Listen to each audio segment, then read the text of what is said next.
এই পোস্টের কেন্দ্র করে জুলাইকে অপমান করার, এটা জুলাই হলো আমাদের রাষ্ট্রের এবং বর্তমান ইতিহাসের একটি অবিচ্ছেদ্য অংশ। আমাদের এই মহিমান্বিত জুলাইকে অপমান করায় তার বিরুদ্ধে রাষ্ট্রদ্রোহ ব্যবস্থা নিয়ে তাকে গ্রেফতারের দাবি জানাচ্ছি। সম্মানিত সাংবাদিক বন্ধুগণ, আমাদের মাঝে উপস্থিত আছেন আমাদের জাস্টিস অ্যান্ড ডেমোক্রেসি পার্টির সম্মানিত আহ্বায়ক জনাব নাঈম আহমেদ ভাই। নাঈম আহমেদ ভাইকে পর্যায়ে আপনাদের সামনে কথা বলার জন্য অনুরোধ করছি। আমার পরিচয় হচ্ছে, আমি সদস্য সচিব justice and democracy party, advocate Abdul আলিম।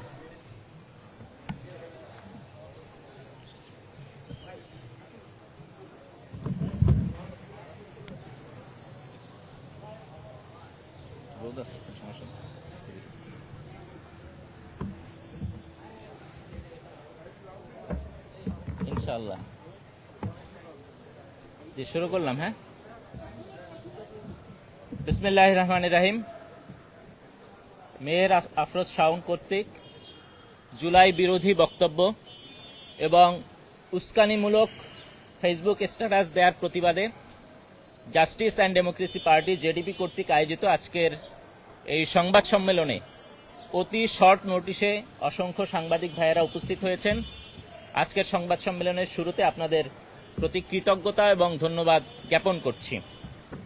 সম্মানিত ভাইয়েরা, আপনারা জানেন অভিনেত্রী এবং নির্মাতা মেহের আফরোজ শাওন যেই ধরনের জুলাই সেন্টিমেন্ট বিরোধী স্ট্যাটাস দিয়েছেন, সেই স্ট্যাটাসটি যখন একজন জুলাই যোদ্ধা হিসাবে সর্বপ্রথম আমি পড়েছি, তখন আমার মাথায় যেই দৃশ্যকল্প ভেসে উঠেছে তা অত্যন্ত বিভৎস। আমার মাথায় এসেছে যে ১৫০০-এর অধিক শহীদ, তার লাশ ছড়িয়ে ছিটিয়ে পড়ে আছে, তাদের রক্তাক্ত দেহ এখানে পড়ে আছে, অসংখ্য আহত ভাইরা, পঙ্গুত্ব বরণকারী ভাইরা সেখানে হাহাকার করছেন, ছটফট করছেন। এরকম একটি বিভৎস চিত্রের মাঝে দাঁড়িয়ে একজন সাইকোপ্যাথ নারী সেখানে বলছেন জুলাই সিডিআই, জুলাই সিডিআই।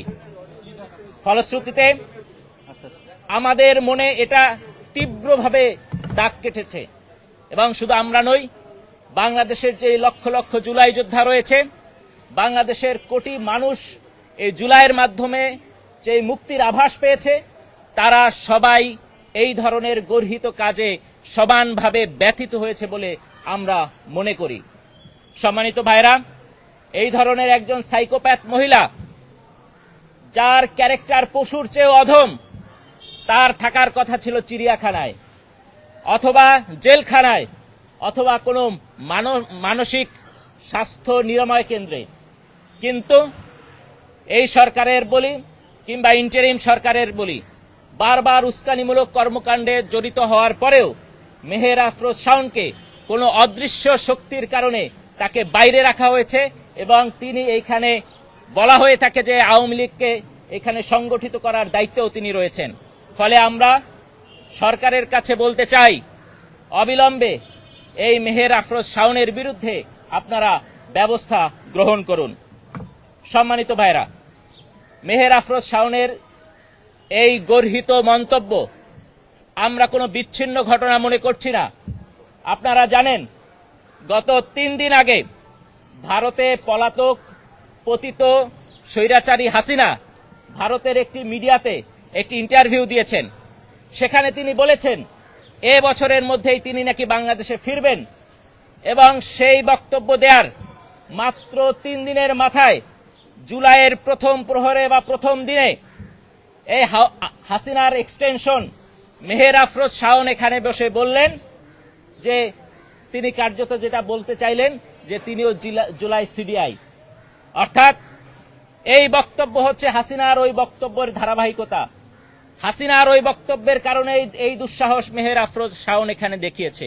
অর্থাৎ হাসিনার বক্তব্য দ্বারা অনুপ্রাণিত হয়ে বাংলাদেশে একটি গ্যাঞ্জাম সৃষ্টির লক্ষ্যে, বিশৃঙ্খলা সৃষ্টির লক্ষ্যে, মব উস্কে দেওয়ার লক্ষ্যে, বাংলাদেশকে অস্থিতিশীল করার লক্ষ্যে মেহের আফরোজ শাওন এই বক্তব্য দিয়েছে এবং আওয়ামী লীগের মুখপাত্র হিসাবে মূলত তিনি এই বক্তব্য জাতির সামনে হাজির করেছেন।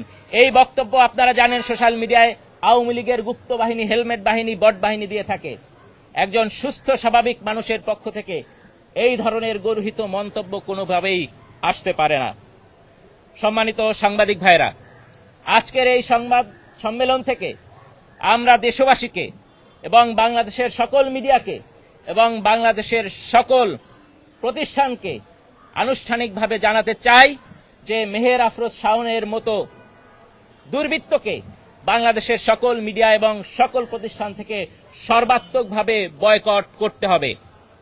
যদি বয়কট করা না হয়, ইনিয়ে বিনিয়ে নানা ঢঙে তাকে যদি মিডিয়াতে স্থান দেওয়া হয়, বিভিন্ন প্রতিষ্ঠানে সেমিনারে স্থান দেওয়া হয়, তাহলে বাংলাদেশের জুলাইপন্থী মানুষজন যদি ক্ষুব্ধ হয়ে ওঠে এবং তারা যদি আইনের শাসন না থাকার প্রেক্ষিতে মবের দিকে ধাবিত হয়, তখন কিন্তু সেই মব বাংলাদেশের সরকার, বিএনপি সরকার কেউ নিয়ন্ত্রণ করতে পারবে না এবং তখন মব বলে ওই বিক্ষুব্ধ জনতাকে কিন্তু নিয়ন্ত্রণ করা যাবে না। এজন্য বর্তমান সরকার, বিশেষ করে স্বরাষ্ট্রমন্ত্রীর কাছে আমাদের বিনীত অনুরোধ থাকবে, এই পাগলকে আপনারা জেলে ভরুন, তার বিরুদ্ধে ব্যবস্থা গ্রহণ করুন, অথবা এমন ব্যবস্থা এস্টাবলিশ করুন যাতে তিনি এই মুখের লাগাম আর খুলতে না পারেন। তার মুখ কষ্টেপ দিয়ে বন্ধ করে দিতে হবে। যদি তিনি জেলেও না থাকেন, বাইরেও থাকেন, তিনি যাতে কোনো ধরনের মন্তব্য, সামাজিক সাংস্কৃতিক কোনো অনুষ্ঠানে অংশগ্রহণ না করতে পারেন, সেই ব্যাপারে সরকারকে সজাগ দৃষ্টি গ্রহণ করার অনুরোধ আমরা করছি। সম্মানিত ভাইরা, আপনারা জানেন এই মেহের আফরোজ শাওন, এই কালচারাল ফ্যাসিস্ট, জুলাই গণঅভ্যুত্থানের পরেও নানা বিতর্কিত মন্তব্য করার প্রেক্ষিতে ইন্টারিম সরকারের আমলে রাষ্ট্রদ্রোহী, রাষ্ট্রবিরোধী ষড়যন্ত্রে জড়িত থাকার অভিযোগে একবার গ্রেফতার হয়েছিল। নানা গুঞ্জন আছে তৎকালীন সরকারে তার অনেক ঘনিষ্ঠজন নাকি ছিল, অথবা তৎকালীন সময়ে আওয়ামী লীগকে বাংলাদেশে ফিরিয়ে আনার, রিফাইন্ড আওয়ামী লীগ বিনির্মাণ করার একটা ষড়যন্ত্র ছিল।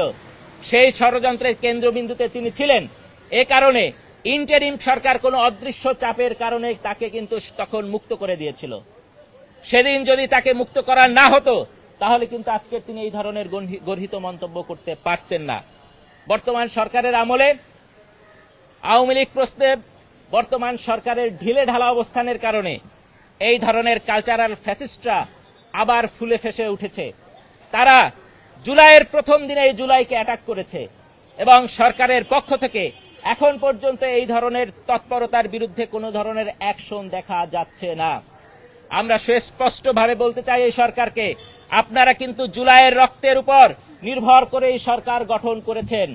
আপনারা যদি আপনাদের রুট ভুলে যান, এই জুলাই যোদ্ধারা তারা কিন্তু ঘরে ফিরে গিয়েছে, কিন্তু তাদের মনের মধ্যে যে আক্রোশ রয়েছে, আপনারা জুলাইয়ের আকাঙ্ক্ষা যদি বাস্তবায়ন না করেন, সেই পথে যদি না হাঁটেন, আপনাদের ক্ষমতা থেকে টেনে হিসড়ে নামানোর জন্য কিন্তু এরা এক বিন্দু ভাববে না। তারা কিন্তু এই ব্যাপারে পুরোপুরি প্রস্তুত আছে। জুলাই যোদ্ধারা শুধুমাত্র মনে করেন বাংলাদেশকে একটি স্থিতিশীল বাংলাদেশের দিকে নিয়ে যাওয়া জরুরি। এই জন্যই কিন্তু তারেক রহমানের প্রতি অকুণ্ঠ সমর্থন তারা দিয়ে যাচ্ছেন। তার মানে এই নয় কিয়ামত পর্যন্ত তারা এই সমর্থন দিয়ে যাবেন।